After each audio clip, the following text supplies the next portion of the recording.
feeling discouraged because of what you've lost.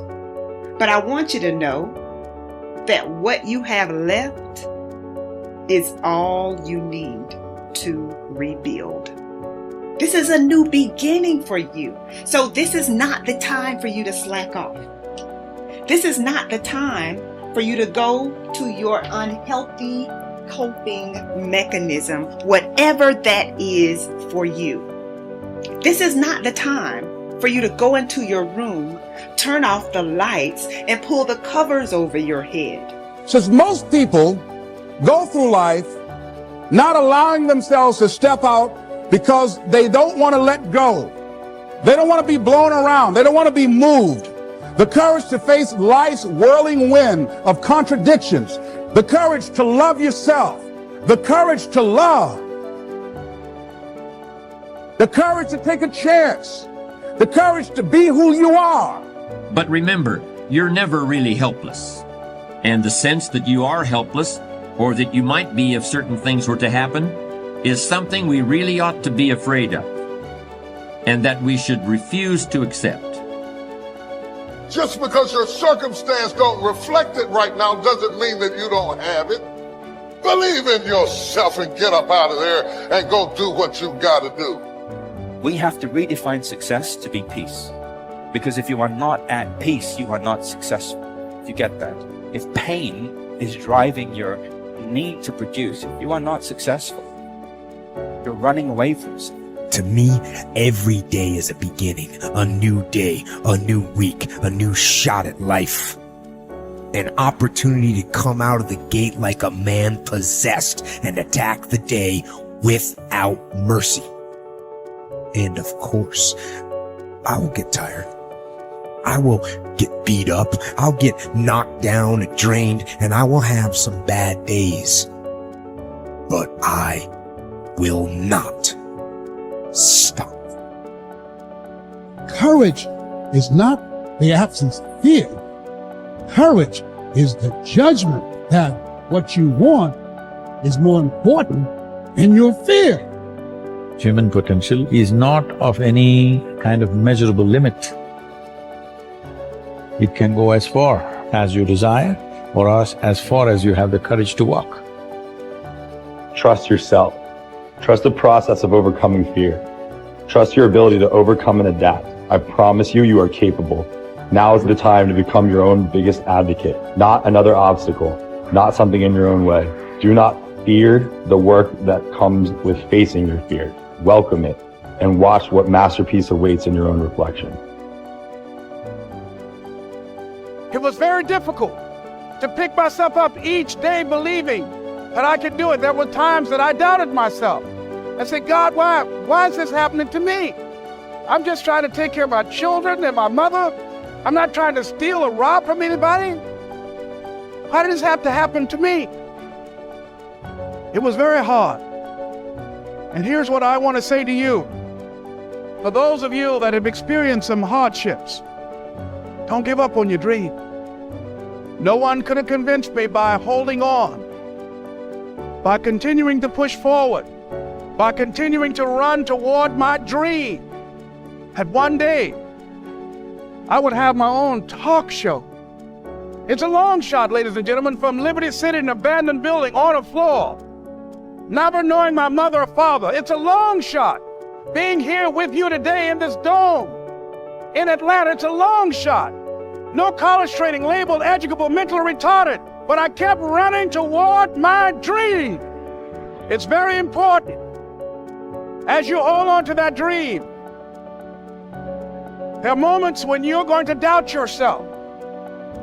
There are rough times that are going to come, but they have not come to stay. They have come to pass. It's very important for you to know that. Don't say I'm having a bad day. Say I'm having a character building day. It's very important for you to believe that you are the one to make this happen. We are what we repeatedly do. Excellence then is not an act, but a habit. You are your most valuable asset. Your life, your potential, and your possibilities are the most precious things you have. Thus, your great goal in life should be to fulfill that potential and become everything you are capable of becoming. Your ability to learn, grow, and fulfill your potential is unlimited. Today, people are graduating from high school and college in their 70s, learning new subjects and developing new capabilities. Your ability to learn and remember can continue throughout your life if you keep your brain alive, alert, and functioning at its best. Your most precious financial asset is your earning ability. Your ability to work is your primary source of cash throughout your life. You could lose your home, your car, your bank account, and everything you own, but as long as you have your earning ability, you can earn it all back, and more, in the months and years ahead. Your biggest investment, most people don't realize this. They take their earning ability for granted. But it has taken you your entire life to develop your earning ability. Every bit of education, experience, and hard work that you have invested in learning your craft and developing your skills has gone into building this asset. Your earning ability is very much like a muscle. It can increase in strength and power year by year as the result of regular exercise. Likewise, the opposite is true too. If left alone or ignored, your earning ability, like your muscles, can become weaker or even decline because you have simply failed to upgrade it continually. In other words, your earning ability can be either an appreciating or a depreciating asset. What got you here won't get you any further. Some people are actually losing value each year, declining in earning ability because they are not continually upgrading their knowledge and skill. They don't realize that whatever knowledge and skill they have today is rapidly becoming obsolete.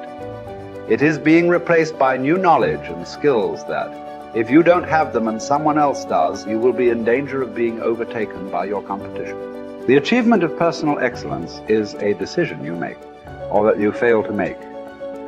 But in the absence of a commitment to excellence in your chosen field, you automatically default to average performance, or even mediocrity. No one becomes excellent accidentally or by just going to work each day.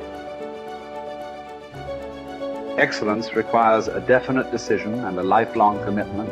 Knowledge and skill are the keys to the 21st century. Becoming the best person you can possibly be and moving to the top of your field require the application of self-discipline throughout your life. Mental fitness is like physical fitness. If you want to achieve either, you must work at it all your life. You can never let up. You must be continually learning and growing.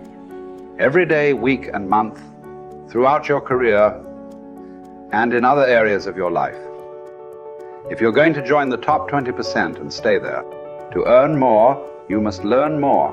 Abraham Lincoln once wrote, "The fact that some have become wealthy is proof that others may do it as well." What others have done, you can do as well. If you learn how, everyone who is at the top was once at the bottom. Many people who come from average or poor families with average incomes or who grow up in average circumstances have gone on to become some of the most prominent people in their fields. And what hundreds of thousands and even millions of other people have done, you can do as well. Was philosopher Bertrand Russell once wrote that the very best proof that something can be done is that someone else has already done it. There's great power in self-reliance. Self-reliance means you simply look mostly to yourself. It would be nice if someone just gave you this, gave you this, gave you this. It would be nice if everyone did their job exactly as they're supposed to do it. But here's what you've got to do. Primarily rely on yourself. Primarily say, I'm the person responsible. And I will learn the necessary skills so that I can help people learn their skills.